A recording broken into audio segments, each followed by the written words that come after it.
What is up, Card Breaker Nation? How are we doing tonight? Bunch of craziness, not even in the hobby, just in the sports world in general over the last 24 hours. Belichick is gone from the Patriots. Saban retired. Carroll's gone. What do you guys think about that? Absolutely insane. Absolutely nuts. Wild, man. End of an era. Wild. Nuts. Absolute end of an era. Yeah. End of It multiple is the end of an eras. era. I think Pete Carroll is going to still take on administrative uh, um, He already said he was going job. to. Oh, okay, he did. Okay, Oh, I Yeah, it think sounded yeah, like I he Pete heard really that. Carroll. didn't want to. I would assume that whole thing is he was just right. I mean, listen, he was in great shape. He's in great shape for his age and everything. I feel like what was the real reason? I mean, he had Geno Smith the last couple. He went from Russell Wilson to Geno Smith. Like, can't really blame him for the situations they've been. I feel like for him it was just like, well, you're just really old. You know, like, take an administrative job. Liability. Lighting's. Hmm. I don't know. But Interesting. the it is a little. I don't know. I don't want to say funny, but Saban and Belichick, same year. One retires, one gets fired, or mutually leaves, whatever they're gonna say. They're buddy buds. They started together, right? Two elite coaches.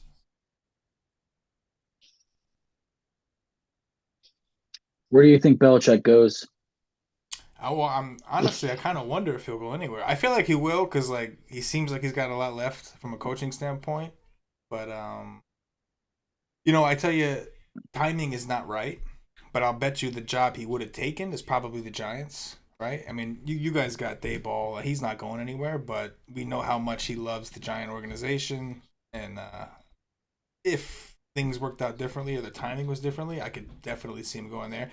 And I know you had mentioned like just a rumor that maybe the Eagles would move on from their coach, but that's my one drawback as to maybe why Belichick wouldn't even want that job because he might not want to take a job that would be against the Giants like that. He loves the Giants. That's where he got to start, baby.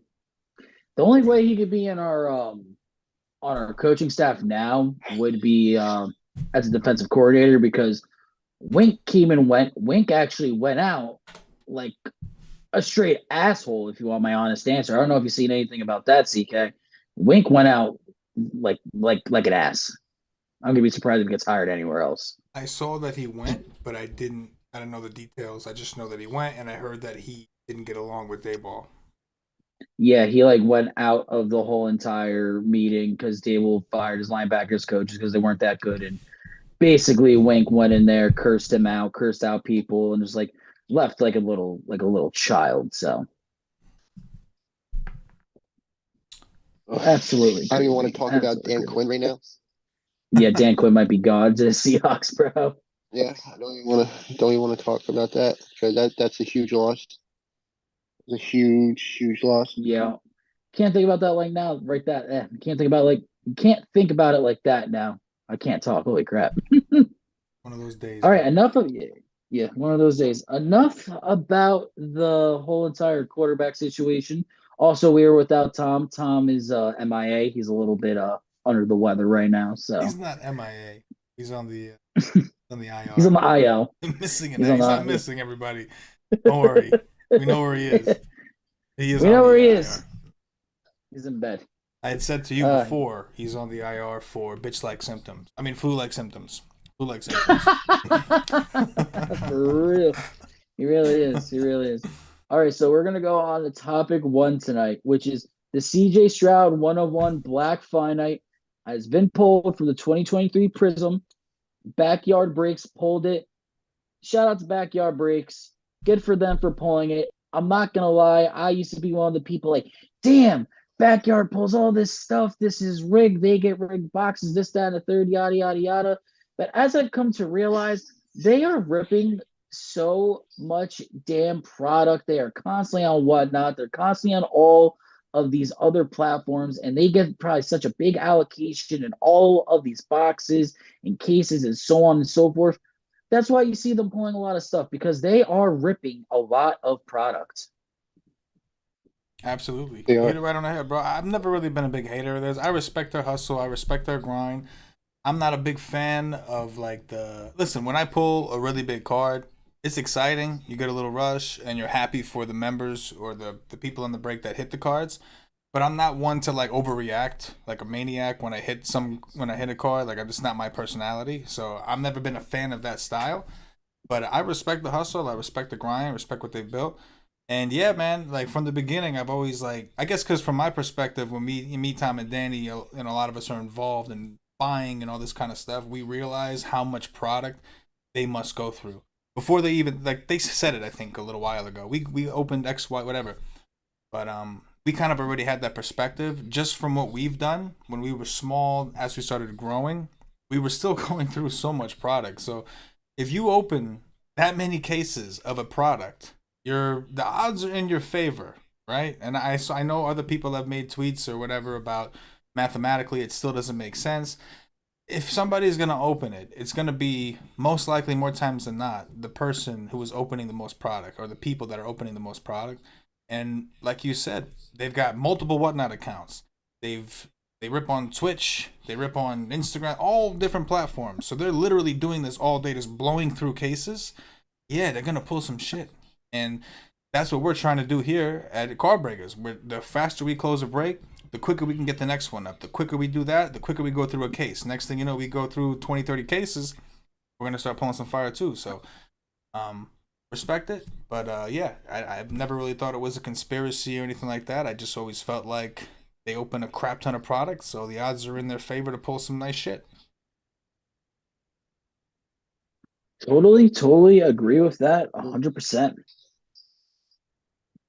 All right, so now on to topic two. This is an interesting one. A Facebook user, do not have his actual name, has claimed to come across 23, 24 NBA PRIZM blaster boxes, which have not even been released as hobby yet, which is absolutely insane. Which in turn has showed us the first look at Victor Wembanyama's rookie card, which a lot of people are not happy about, as the photo is clearly staged in front of a black curtain. As for the card art, I am definitely disappointed. It's a cool looking card, but I'm very definitely disappointed they didn't use a picture of Wembanyama from the game, personally.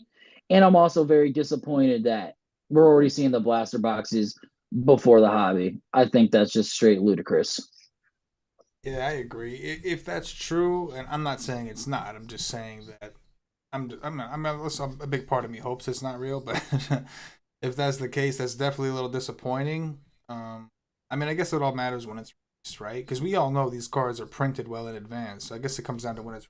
But we've talked about this before, Tristan. I hate when they release the retail product before the hobby product. I feel like it just kills the whole hobby release. And Yep. all of us prefer hobby over retail. Don't get me wrong. We like to rip retail too. You can get some hits. It's another product where you go through a lot of it. You'll get something nice once in a while, but there's still nothing like the hobby product. So when they do that, it's a little discouraging. So hopefully that's not the case. As far as the Wemby card, I agree. I would rather have seen it on a court, even if it was like some CGI shit, like some Photoshop shit.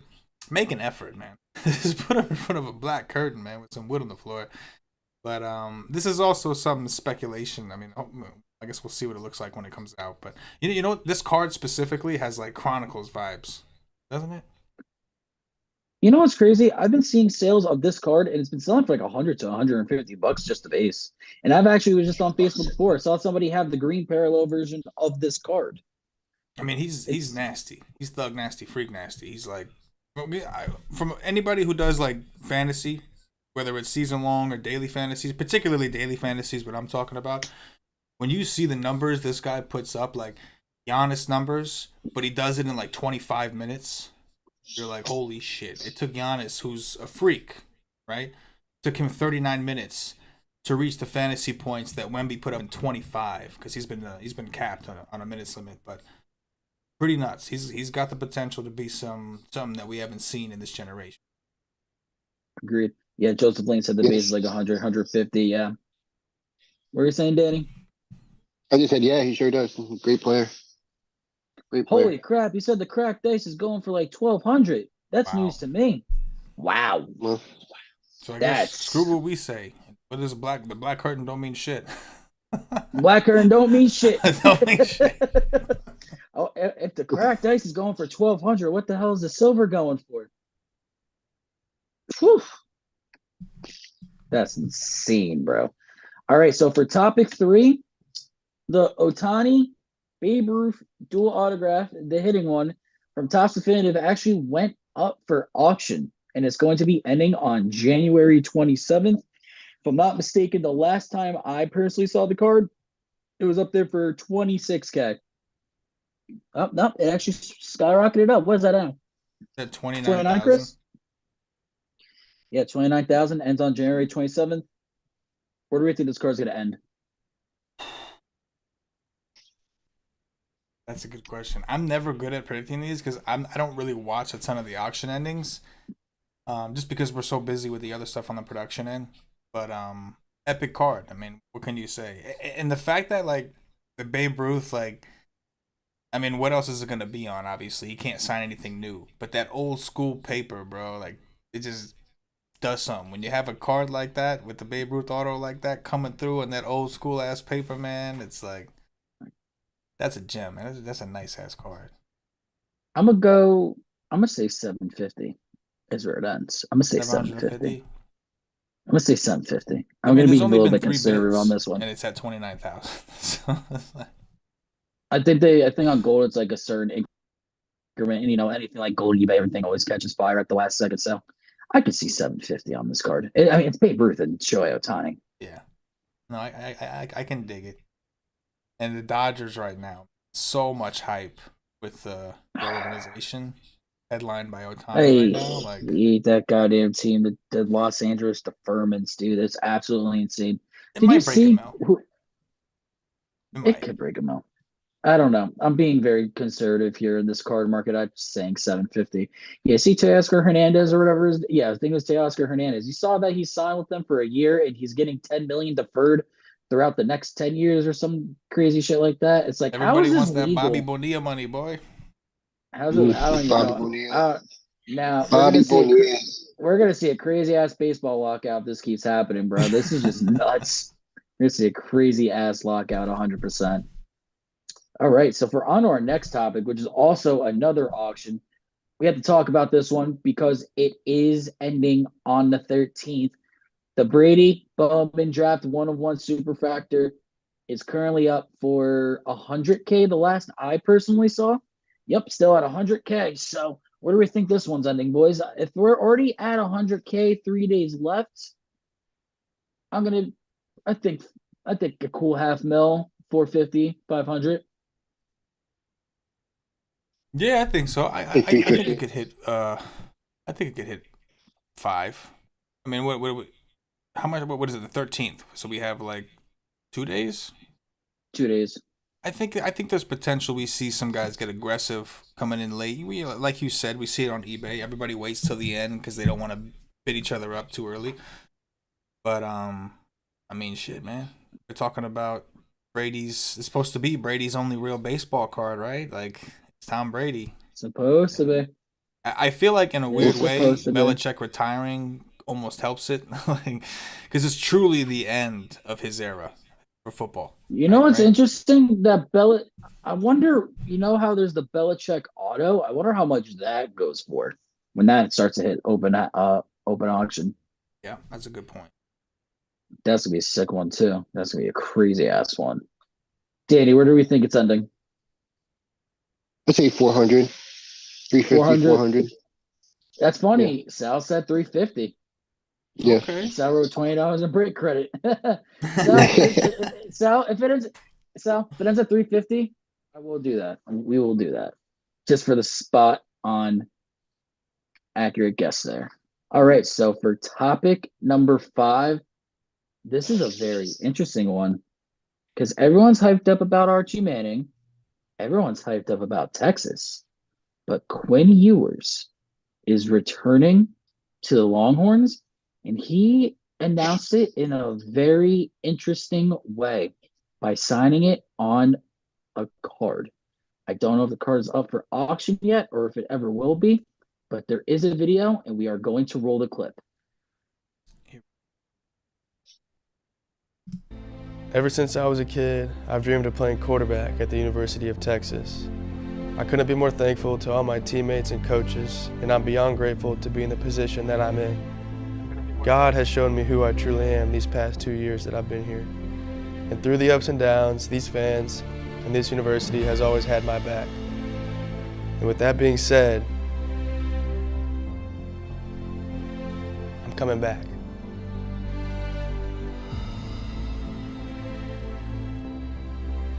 Hook 'em. Longhorn Nation. Got it. Yep, there we go. Well, that was our first time testing out sound on the podcast too, and it worked. Seems like it worked well. So nice little applaud to Chris there. Let's go, baby. Attaboy. Attaboy. Nice little golf clap. Yeah, no, honestly, this is such a unique way for him to announce that he's returning to college football, and just it's a sick concept because he was a big Panini athlete too, and they signed him. So yeah, no, we're definitely going to see, and it's going to be interesting for Archie too. If Archie wants to transfer, or if he's going to sit another year behind Quinn. If I was Archie, I think I would just, I think I'd just chill out. But at the same time, the kid does probably want tape on himself too.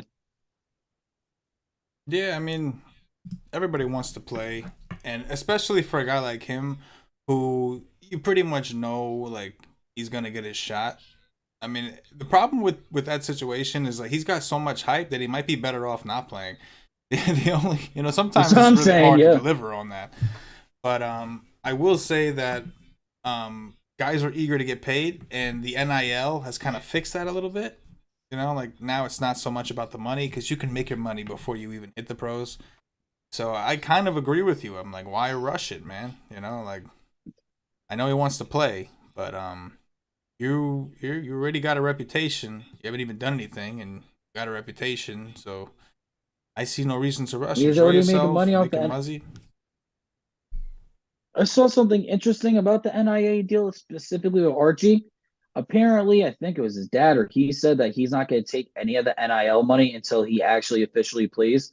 So when he signed that card for Panini, actually the $100,000 card that sold, he didn't take any of that money. He donated it to charity. Then again, he doesn't need the money. I would say he needs it. You don't need that money, if we're going to be completely honest here. But it's still an act of good faith, which I'm not going to shit on. For sure. Props. Yeah, never going to take anything away from people who give stuff to charity. So props to him. 100%. And then for our last topic, before we get into new releases and our main topic, we have our first look at 2024 Topps Series 1. With Topps Series 1, you will be able to get the rookie card of Ellie De La Cruz as one of the people that you should know. There's the first picture. It's actually like a two-part picture. I ripped it from Instagram. So if you go ahead and roll the second picture, Chris, we can just talk about the Ellie De La Cruz that I was just talking about. In my personal opinion, I think it's a really cool design. It gives me like a nice little synthwave 70s or 80s vibe. I like the Topps Series 1's cards this year. I really do. They're definitely very unique. I mean, I'm biased. You can see our logo. I had a big part in designing our logo. I had a big part in going with the theme of our logo. I love the neon lights. I know they're kind of just in right now, but I'm a fan of them. So you make cards with neon lights. I'm all for it, bro. I think these are the sickest, in my opinion, the sickest look for Topps Series 1. So I'm all in. You're gonna buy a couple of Topps Series 1 of your Schmetties? No, I'll probably just wait for one of our members to pull a big fat one and then try to buy it on him. Unless Todd gets it. If Todd gets it, Todd the Bot is an Epic Mets fan, so I won't be buying that. But if somebody in a random teams break pulls something nasty, I'm ready. I'd rather give the money to one of our people. You know what I mean? So fair enough. That's just what it is. Usually when I buy my cards, my singles, I usually buy them off of the people from our breaks too, because like I said, we want to reward them. Get something. I know Tom does it all the time with Browns cards. You get a nice Browns card, Jesus Christ. Don't ever be upset if you're not a Browns fan and you did a random teams break and you ended up with or even a filler and you ended up with the Browns. Don't be upset because if you hit something nasty, good chance Tom's gonna hit you up about it anyway. Yeah. Good chance, about a 98% chance. I picked up a Pollard from Nathan Heedy. There you go. Shout out Nathan. Nathan Eady. Shout out. He's gonna be on. He will be actually on the show somewhat soon. A little bit of a spoiler there. Been doing that on the behind the scenes. He's gonna be on the show soon as well. So shout out to Nathan, good guy. Sure. Yeah, he runs out his own car shows and all that stuff as well. So, all right. So we are moving on to new releases. First up, PRIZM No Huddle coming out tomorrow. As always, No Huddle's pretty sick. It's all filler. I mean, it's all killer, no filler for the most part with those, in my personal opinion. Yeah, I'm a fan. Again, I mean, I like PRIZM in general. PRIZM is like, a lot of people get disappointed because they get PRIZM and they open it up and maybe they don't hit anything crazy, but it's a very high, like National Treasures, you know what you're getting into. Risk versus reward. You have a very low percentage chance of hitting a card and like a 32 spot break, but if you do, it's going to be probably something decent, right? PRIZM's the same thing, except there's a shit ton of base cards, right? If you hit something, it's a mega hit, but it's hard to hit. And what I like about the no huddles is it gives people a lower cost, but the same opportunity to hit those nasty Stroud parallels or whatever it is they're looking for. So I'm always excited about PRIZM in general, and I think the no huddles are a lot of fun and they're a little bit cheaper. So give people more chance to get in and get down with the hood team. Yes, sir. And then for our second release is going to be Panini Absolute. Your kabooms are back. Me, personally, with Absolute, if I'm going to be completely honest here, I've never been a fan of Absolute. I'm only a fan of the kabooms, if I'm going to be straight up blunt. I think that's most people, though. Like, Absolute is cool because when you do hit, it's usually an RPA. It's something cool. But I've never been a huge fan of the designs, and the resale values haven't been like as crazy. But it's all about the kaboom, baby. It's nasty. And I prefer, like, with Donruss, you got to rip through so much junk to get to one downtown. At least Panini, at least Absolute, it's right to the point. There's 5 cards per box. So either you got it or you don't, move on to the next box. So I love the kabooms, especially the green kabooms, the gold kabooms. Like, I love that whole thing. And I like the fact that there's only 5 cards per box. It's a hit box. I like hit boxes way more than regular boxes. So like I said, I love downtowns. But you got to rip through a ton of crap to get to a downtown. Absolute, short, sweet, to the point. So I'm all about it. Bring on the kabooms. I'm ready for the kabooms. No, I totally agree with you. The only insert I like is Tools of Trade. Other than that, Absolute, like you said, that's really a hit product. I'm a big fan of hit products too. And then for our last one is 2023 Bowman Best. If you were watching the show a couple of weeks ago, this is the one that has the Randy Johnson inserts in them that he actually took photos of himself. So yeah, no, I'm a big Bowman Best guy. I've always liked Bowman Best. Bowman Best is like, take resale value, everything out of the equation. Bowman Best is my favorite baseball product. I think it's the best of both worlds. The cards always look nice. You get a decent amount of autos per box, but there's not like an overwhelming amount of cards like in top series, whatever. You know what I mean? Bowman's Best specifically has always been my favorite product to rip and my favorite product just to even have. Like, I just like it. But that's a personal thing. It's not about resale value. It's not about anything like that. That's just personally, I like Bowman's Best. Agreed. All right. So on to our main topic of the night. You know what? I'm not even going to say it. Chris, roll the tape. Let's do it. And his name is LeBron James. We all start somewhere. First court, first swing, a first down. Stroud to the sideline. An upset. A game winner. A moment that changes everything. Are you serious? And Ronald Acuna Jr. just made history. Iowa has conquered. Touchdown. What a throw. Every origin story has a first. Bonnie James. Yes, it is. And they all start here. Yeah. Big Mac focus. The way I'm looking at the video. Bang, boom. Put this in a room. Sick. I mean, Fanatics So does an for our- outstanding job of Yes. promotion. So for our main topic of the night, LeBron James is officially a Fanatics exclusive. We were talking about it on here about a month or two ago. We all knew it was going to happen. We saw the card surface up. Everything is official. And there's literally the picture of LeBron holding up the contract as well. You can roll that too, Chris. But yeah, no, I am very excited to see LeBron James is going to be actively signing cards again. Upper Deck has been on the down. Fanatics is on the high. And Fanatics is getting the NBA license soon. So, you know what? We might be seeing some NBA LeBron cards soon. Yeah, you know, I think it's cool.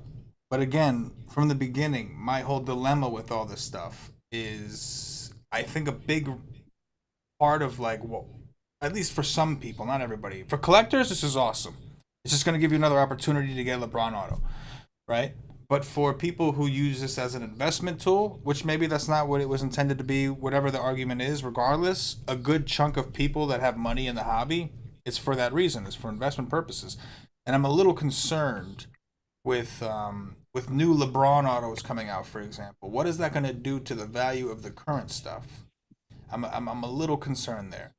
That aside, overall, it's definitely exciting for the hobby. It's just, I guess I'm wondering what the market is that they're trying to bring in. Which, if it's a bunch of young people who they're trying to attract into the hobby because now they have a new chance of getting an auto from like a LeBron James, I totally get it. But at the same time, you know, one of the reasons that LeBron autos are so great is because they're hard to get. So if you're going to reintroduce them, it's the same thing we said about the Bradys. The Bradys are all great unless they do it again. If Bowman does it again with Brady, it's going to hurt the value of all these ones that are selling now. So overall, I like what Fanatics is doing. I mean, when do you ever see commercials for cards? You know, like you just don't. So it's great because I want people in the hobby. But at the same time, what is this going to do to those other ones?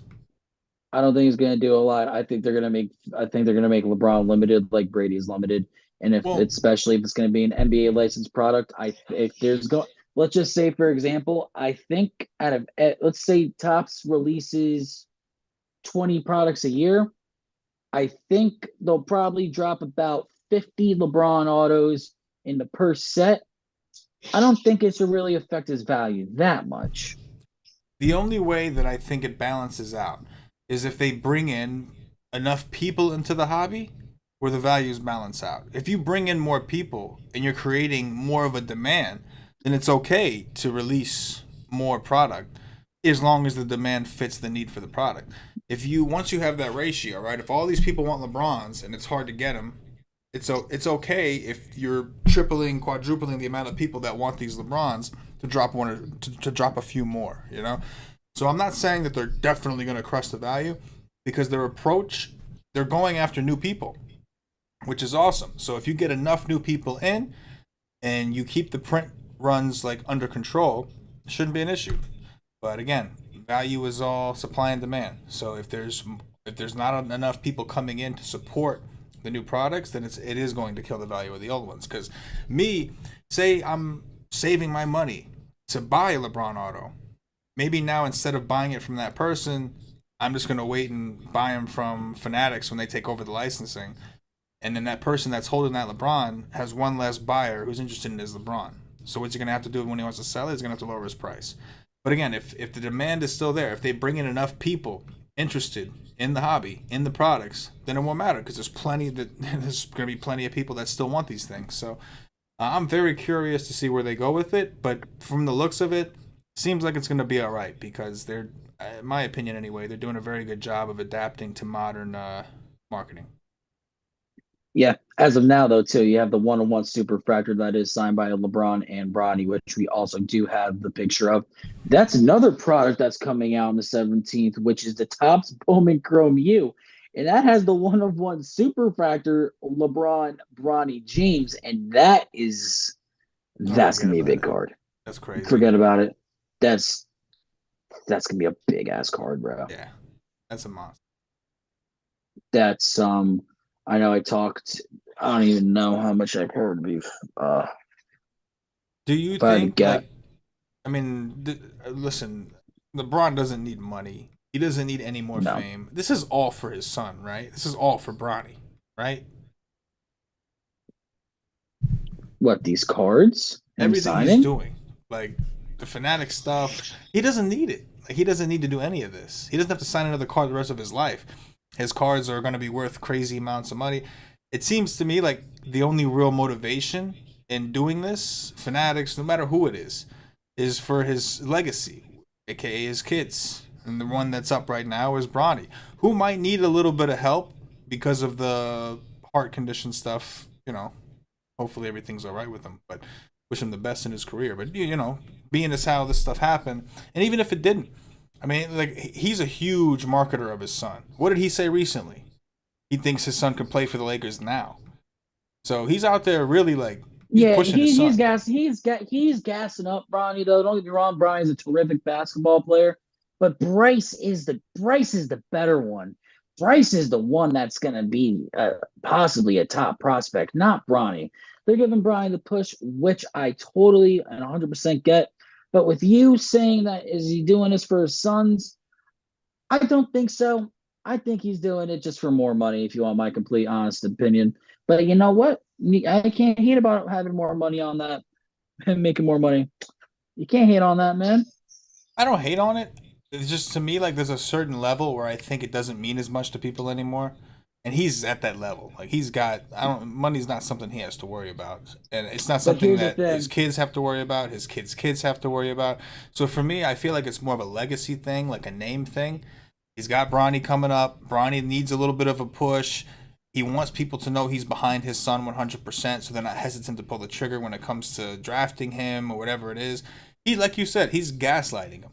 So to me, it does kind of seem like everything he's doing at this point in his career, picking the Lakers, everything he's doing, I think it's all preparing his family to be in the best position possible, aka his sons. He's not even preparing for that, bro. He's thinking bigger.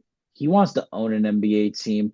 Once one of these expansion franchises comes on and he's retired, he's going to own one of these teams. LeBron is going to own a team, mark my words. I don't disagree with that. We saw Jordan do it, right? I think LeBron will do it on a larger scale, but I don't disagree with that.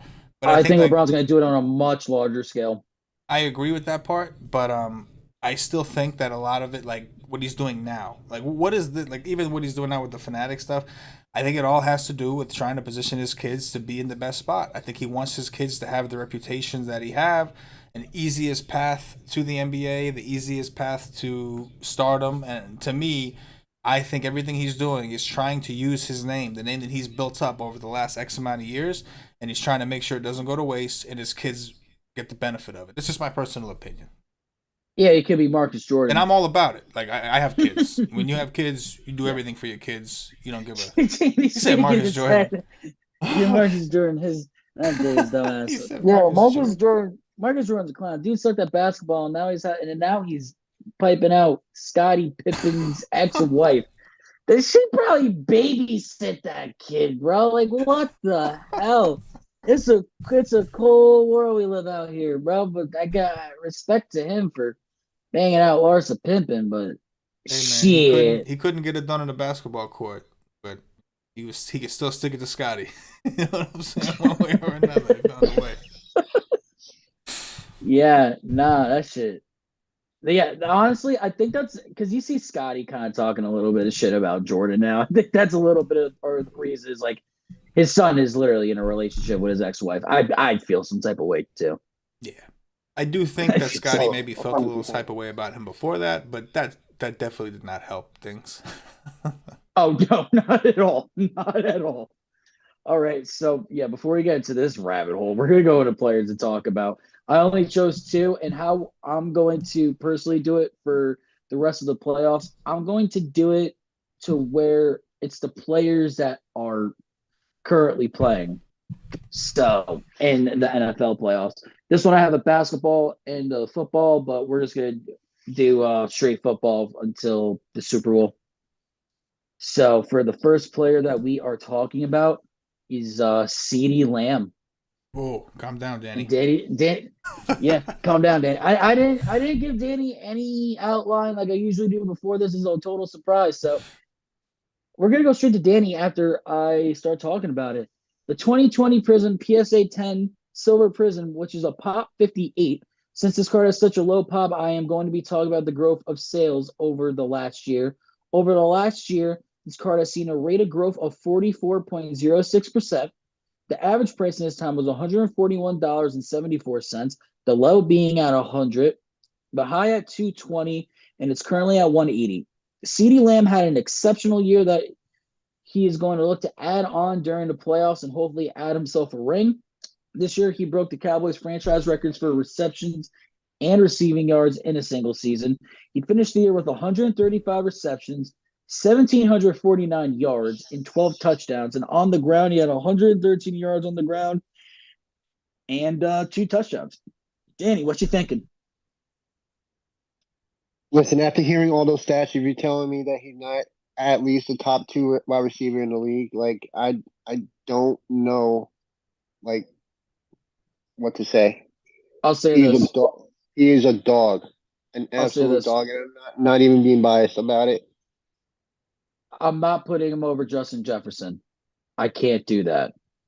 I could possibly put him over Jamar Chase. Would you buy him? Would you hold him? Or would you sell him?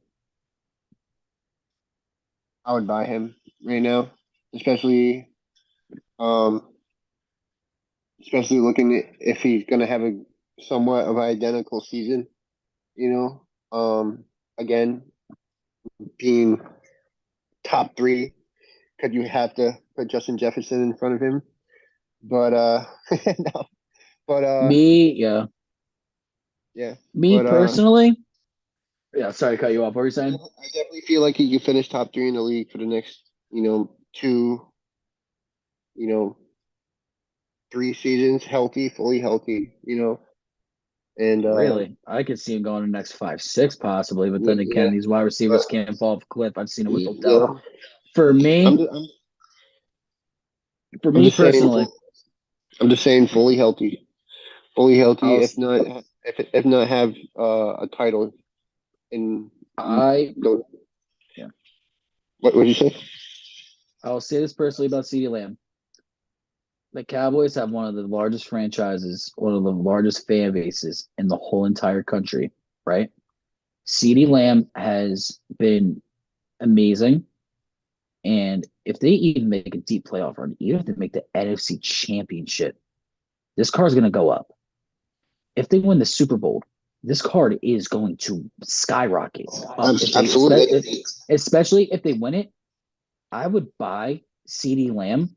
And even if they make it to the NFC Championship, I think you hold it because the Cowboys are kind of like a cult fan base almost. Like you'll find a Cowboys play. You will find a Cowboys fan that will pay for this. And since it's such a low pop, they will probably overpay for this exact card too.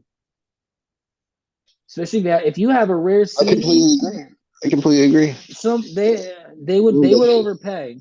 You're more likely to find someone to overpay on a CeeDee Lamb card like this, as opposed to, let's say, like a Mike Evans, Tampa Bay Buccaneers, whatever.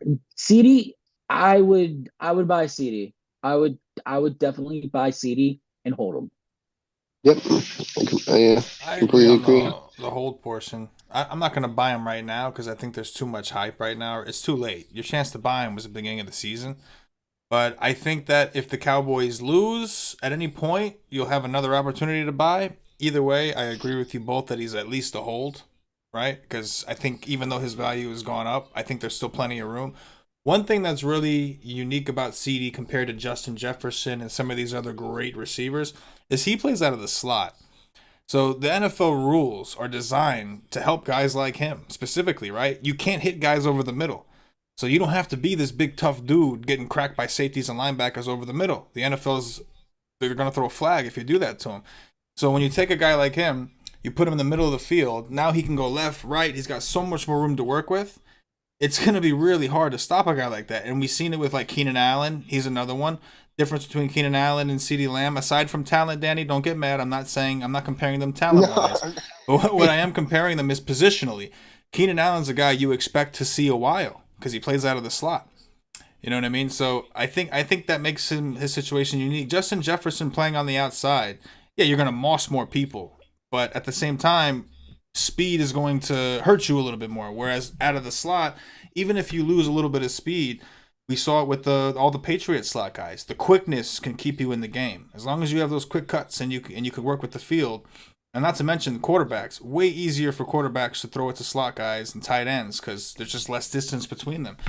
So, that was a little bit of just a football rant in general. But I agree with you guys on the hold part. I wouldn't literally buy him this minute because there's nothing but, it's either all or nothing. It's either he wins the Super Bowl and you make money, or he gets eliminated at some point and you break even if you're lucky. Whereas I think Cowboy fans are also very emotional. So if the Cowboys do lose, I think you will see a little bit of a dip in the market. Cowboys fans, they're going to be crushed if the Cowboys lose. They're going to be crushed. And there'll be an opportunity to buy. Either way, hold them if you got them. Because I do think the value is going to go up. I think CD's got a lot of years left. And as long as the Cowboys keep him, I don't see their number one receiver changing anytime soon. And the fact that he gets drafted and gets 88, that man is on one. You know that he's going to be great. Having that number on the Cowboys, that's just a ballsy move, and he lived up to it. Lived up to that number. Has Dak? I don't even think it's a ballsy move. Good game this year without CeeDee Lamb having a good game this year. Honestly, I don't even think it was a ballsy move. I think Jerry just straight up gave it to him, if I'm not mistaken. I think Jerry was just like, yeah, here's 88. I don't even know if CD wanted 88. I think Jerry just gave it to him. I didn't know that. I didn't know that. Yeah, Foyer. No. As a Giants fan, I don't like the Cowboys. I hate the Eagles more, but with the Cowboys, I do have a respect for the Cowboys and some of the ways that they conduct business. I do have a respect for, specifically with the retired numbers, especially with the 88. I think that's cool as shit, where it's all right, you got Michael Irvin that wore 88, then you got Dez, and now you got CD, and then whoever's the next great wide receiver will wear it after him. That's cool. I think that's like a cool. crown. It's like you are dubbed our number one guy. Yeah. It is cool. 88 club. Yeah, no, it's definitely fire. Definitely fire. All right, so for our next player to talk about, we're going to be talking about Damian Lillard. His 2012 hoops number 280 base PSA 10, which has a pop of 740. Over the last 58 sales in the past 6 months, you will see this card has gone up 33.34%. The average price in this time frame was $85.50. The low being $41.48. The high at $119.99, and that is the current price as well. Looking across the board at other raw sales and graded sales of just his rookie stuff in general, it seems that he's been averaging around the 19 to 30% range of growth. Over the last couple of weeks, the season stats as of yesterday were 25.1 points a game, 42.8% from the field, 35.2% from the three, 4.3 rebounds a game, 6.9 assists with 1.1 steals as well. I was actually looking at his career stats. That's pretty on par for what he is. Damian Lillard is on one of the best teams in the league in the Eastern Conference on the Milwaukee Bucks with him and Giannis. Are they going to win it all? I don't know. The Boston Celtics really do look like a juggernaut. Before I was going to talk about Damian Lillard, I actually was going to do Kristaps Porzingis. I'm not going to lie. but I don't know. I just feel like Dame was the better one to talk about. Dame is definitely an interesting one because there is upside with Dame if they do win a championship within the next 2 to 3 years and you got a sick Dame. But Dame is a long-term hold in my personal opinion. I wish Dame would have went. I mean, listen, this isn't necessarily his permanent landing spot, but I wish he would have went to a bigger market. Nothing against Milwaukee, man. They got a great fan base for sure, and they got a great system. They got a great team, man. Giannis staying for the long haul is great, but from his own perspective, I mean, going from Portland to Milwaukee. Imagine if he would have went to an LA team, not even the Lakers, but just an LA team or a New York team. It just, I would be curious. He's so marketable, right? With his Dame time, like everything about him is just like awesome. And I just wish he would have. I just want to see him in those markets. I'll tell you what. Instead, he went to Milwaukee. He is not nearly as good a defender as Jrue Holiday. Milwaukee has been bleeding points to opposing point guards. So that's kind of now you're noticing like, okay, well, this changed. On top of that, you still have Giannis. You still got Middleton. So you're adding scoring, but you're not getting the same opportunities you were getting in Portland. So championship-wise, I think this is a good fit because he's a good player with other good players on a good team. But for his own personal legacy, which I think Dame kind of deserves to be recognized for, I just wish he would have went to a bigger market. For the sake of the cards, I just wanted to see what that would have done to his values. That being said, I'm a hold on Dame. I'm even a buy on Dame because I think he's that good. But that doesn't necessarily predict his popularity over the long run, right? At the end of the day, we're talking about demand. Are people going to want his cards? If you're holding it because you think the value is going to go up. If the value is going to go up, it's got to be because more people want him than he has cards out. Also, keep in mind, print run wise, he was a rookie in 2012. The print runs weren't as high. So there are a lot more limited stock of him. So I'm definitely a hold, even a buy, but that's just my own personal opinion. I would like to see him in a big market and kind of see what that looks like. Totally agree. Totally agreed. All right, guys, we are going to go into our top 5 hits of the week. This is honestly, I could probably say, the hardest top 5 hits of the week that I had to make. I was sitting there for a solid 10 minutes, like putting stuff like at 1, 2, 3. This was a hard one. This was a really hard one. So at number 5, we have the 2020 upper echelon plates and patches number to 75 Jordan Love rookie auto, which came out of our hit parades. The reason why I'm putting this, it's a great time to get Jordan Love. Straight baller this year. The card is absolutely sick, in my opinion. I really like this card art a lot. So, and then at number 4, this is where it's really starting to get tricky for me. We have the 2018 Lamar Jackson's Elements out of 48 rookie auto PSA 9. Also have our hit parades. This was a pop 1. This card, like I said, same thing with Jordan Love. Great time to be pulling Lamar Jackson. Sick, clean auto on there. I like the Elements cards personally. Just straight heat. At number 3, we have the 2020 Tua Origins RPA out of 10. I personally like the Origins cards a lot.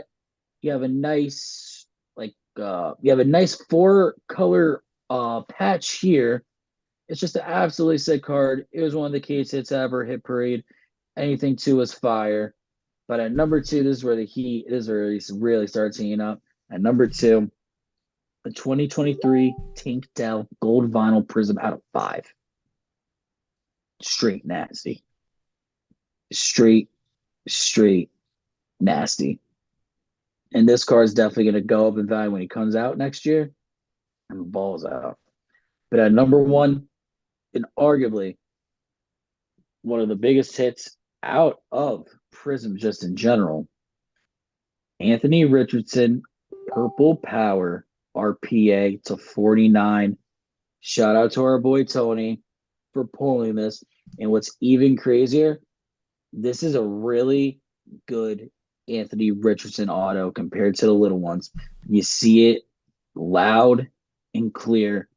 This is a huge auto. You rarely see this with Anthony Richardson.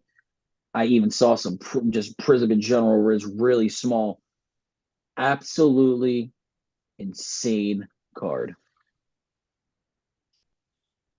Nasty. Nasty. And before we head off, we're going to go into our NFL picks of the week. I had one in my head, but it was biased. So I'm just going to go on my gut here. I think the Cowboys get it done against Green Bay. Look at Danny. Look at that smile. Look at that smile. You got to cover it up. Go ahead, It feels Dan. good to hear. It feels good to hear. See, I don't know if I want to go this route because I know Tom is going to kill me. Uh-oh. Yeah. Say I really think the Texans are going to pull that off. I think so too. Stroud is I that dude. really do. He's going to hate me for this. I really think so. Stroud is I that think dude, man. Is that dude. That dude. He's that. I'm gonna go with the Chiefs, man. I think this is a buy low opportunity on Mahomes. I'm not a Dolphin. Well, I'm a Dolphin hater, like really, because I'm a Jet fan. But this is about just like they're so banged up, man. Like I will say this: if Waddle plays, I don't think that he's really healthy. But I do think it'll force them to take attention off of Tyreek Hill because you have to respect Waddle's speed. So I think that Tyreek Hill could have a good game. But I think people are just so down on the Chiefs, and rightfully so. They haven't been the same. But if you look, I mean, they still were, they're still a top seed. They still got it done. It may not have been pretty, but they got it done. So in Kansas City, it's supposed to be like 4 degrees or some shit like that, freezing cold. We got a Miami team -5. rolling up in there. -5? -0 degrees, -5 wind chill or something like that. So yeah, I'm rocking with Mahomes. I'm a big Mahomes dude. I love Mahomes. Obviously, they need to get some better receivers next year. Bieniemy was a little bit of a hit to them, I think, but I still think Mahomes is the best quarterback in the league, and I'm gonna rock with the best quarterback in the league. Holla. I want to play and see the streets. All right, so that's going to wrap it up for this show. As always, if you're watching on YouTube, leave a like, comment, subscribe. It always helps. If you guys want to join in on the break, you could either join the Facebook group or you could even join in off of our website. If you're not on Facebook, we always simulcast on Facebook and we simulcast on YouTube at the same time when we're doing our breaks. And we'll give you a notification through the emails too. If you you hop in a break, we'll let you know when it's going live and all that good stuff. So from me, from Chris, from Danny, peace out, Carbreaker Nation. See you next week. Doses.